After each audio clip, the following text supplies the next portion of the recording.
Hello everybody and welcome back to a brand new video. Make sure you like this video down below and subscribe to the channel if you are new. And I hope that everybody had a very good Thanksgiving dinner, and I definitely hope that you were not arrested for having a family get-together of more than 7 people. As I'm sure a lot of you guys know, yesterday in Oregon there was a protest at the Capitol and many families gathered together to have a massive Thanksgiving feast to protest Governor Kate Brown's ridiculous ordinances saying that you could only have 6 people at a Thanksgiving get-together. Take a listen. Governor Brown signed an executive order that makes those restrictions enforceable with arrests or fines. So we wanted to know if that means people should call police if they see neighbors ignoring the rules. This is no different than what happens if there's a party down the street and it's keeping everyone awake. What do neighbors do?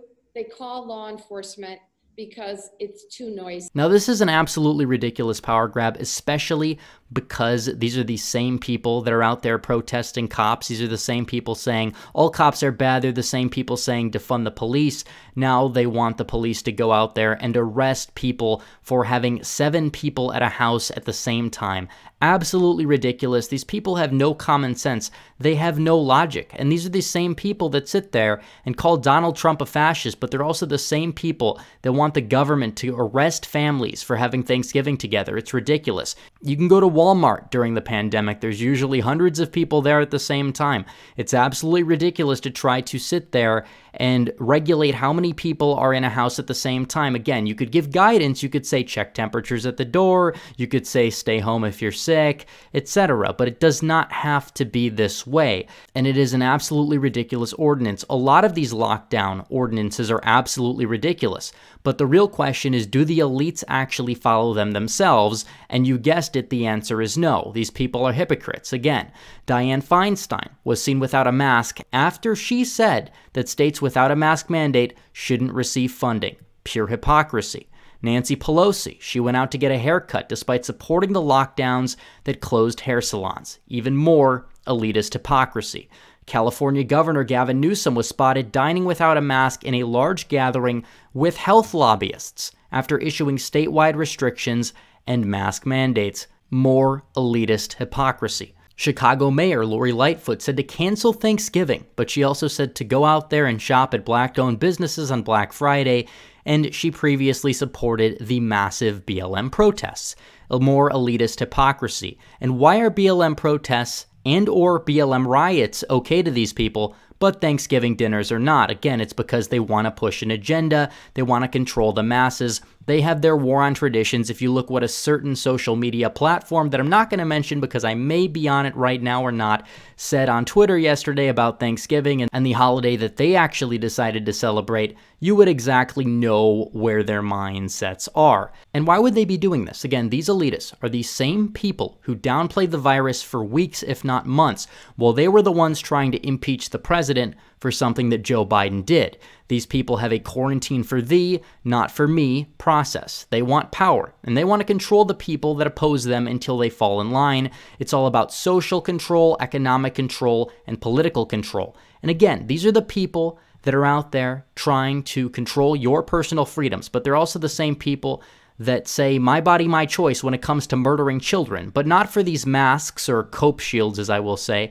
that may or may not actually be effective. The science is not settled on masks. The science is settled on abortion. It is murder of a life. Most biologists agree. Even the pro-choice biologists agree that life begins at conception. But at the same time, abortion, the genocide of unborn children, that is perfectly fine. That is perfectly normal for these people. But if you don't wear a mask, oh no, you deserve to be arrested. And it's absolutely ridiculous, but the lockdowns on top of that are ruining lives. They're ruining people's lives. And this is a disease with a far less than 1% death rate for those under 60, and that's for reported cases. For unreported cases, the death rate is far lower than that. And the death rates plummet significantly for people without pre-existing conditions. That would cut the number significantly. So again, if you're not old and you weigh less than Stacey Abrams, you're probably going to be fine. And most people who end up dying from COVID actually wear a mask. So again, a lot of this mask talk, they are not necessarily effective. There's been Danish studies that have backed this up. And we know that the people that are screaming the loudest about wearing the masks reuse them, they don't wash them, their masks are crawling with other diseases because that's exactly how these people operate. And instead, what we should actually be doing to solve the problem, we should be quarantining the old, quarantining the sick, tell people with pre-existing conditions to stay home as much as possible, while allowing life to resume as normal for those who are extremely unlikely to be affected. Because this disease is ruining us. And it's not ruining Wall Street, it's not ruining the elites, no, it's ruining the small businesses. Amazon's profit up 100%, Walmart's profit up 80%, Target up 80%, Lowe's up 74%. Microsoft, Facebook, Apple, and Google stocks are all at record highs, but small businesses, 21% of them are closed. The revenue for those that are open is down 30%. They're going to go extinct in the lockdown without help. While the CEOs of Wall Street, of the big corporations, their wealth is increasing. Their wealth is going up. Amazon up $91 billion, Walmart up $38 billion, Google up $37 billion, Microsoft up $33 billion, Facebook up $28 billion, Nike up $8 billion, and Apple up $8 billion. But small businesses collectively lost over $200 billion. We're witnessing right now a record transfer of wealth due to the pandemic, and it is not helping us at all, and it's not helping the American worker. 20 million workers have been laid off, including 35% of low-pay workers. 6 million are facing imminent eviction. 1 in 8 people don't have enough food to eat. 20% of small businesses closed forever. 260,000 dead, 13 million affected, and billionaire wealth is growing by $1 trillion, or 34%, mainly due to the lockdowns. Amazon is winning, Main Street is losing, and this is a big problem. And it's because the politicians are putting their personal agenda over the greater good. We saw our politicians hold their constituents hostage with power grabs in order to ensure their preferred political outcomes, and guess what happened? We got screwed anyways in the case of Michigan, where Governor Whitmer said that you can go back to church only when Biden wins, only to enforce more lockdowns after Biden allegedly has won the election. Again, it's not technically over yet, but the lockdowns, they're destroying people's lives. They're destroying the lives specifically of young people, but also everyone. Again, humans are a social animal. We are. That is basic common psychology. We get reward, basic, clean, natural reward from social interaction, but we're not seeing that now. And depression is high, suicide's presumably increasing as more lives are going to be ruined, and a lot of that does tie into the closure of small businesses. Again, a lot of Americans do own small businesses. Over 80% of Americans work for small businesses, and you're seeing this with more and more increased lockdowns because we went through the first phase of lockdowns. This is phase 2 of lockdowns. You're seeing it in Michigan, you're seeing it in New York, you're seeing it all over. And on the right side of my screen here, you can see the graphic where I displayed the amount of Americans that are peacefully protesting already again in the Oregon state capitol over the Thanksgiving regulations. Just imagine when we get to Christmas, imagine the outrage that we were going to see there. And they do this so they can control society. The elites thrive when the masses are controlled.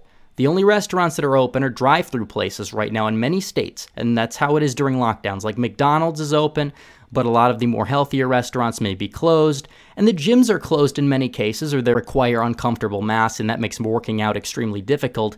And this weakens the health of individuals in society, both mentally and physically. Meanwhile, consumption of pornography is up significantly, and massive increases for a drug that provides reward for little effort is a disaster for the strength, particularly of young men, the main consumers of the drug, which lowers concentration levels, lowers motivation, increases depression, and increases anxiety in social situations. It's even been used as a weapon of war in recent decades past, and now it is another weapon being deployed by the elite in America as a tool in order to weaken young men so they fall in line with the establishment. Meanwhile, churches are being shut down, but immoral businesses such as marijuana dispensaries and casinos are allowed to stay open. And it's funny how Andrew Cuomo considers churches to be non-essential because they constitute as public gatherings, but he's been publicly supportive of wide-scale BLM protests across his city, many of which have turned into violent riots. Meanwhile, opioid overdoses are surging to all-time highs, affecting mainly below-average income white rural communities. And clearly, this is all a ploy to increase profits for businesses, particularly ones that are less moral than others, at the expense of the general population. They know that by keeping a society weak and dependent on low-effort, high-reward pleasures that reduce the moral fabric of society, that they can easily keep the masses ignorant as they continue to gut middle America for their own benefit. And that's my take. Let me know what you think in the comments. But anyways, guys, Thanks for watching this video. Please like this video down below, comment down below, and subscribe to the channel. Hit the bell for notifications so you never miss another video. Follow me on social media, become a member, donate to the Patreon, or subscribe. Star links in description. As always, guys, thanks for watching. Red Eagle, out.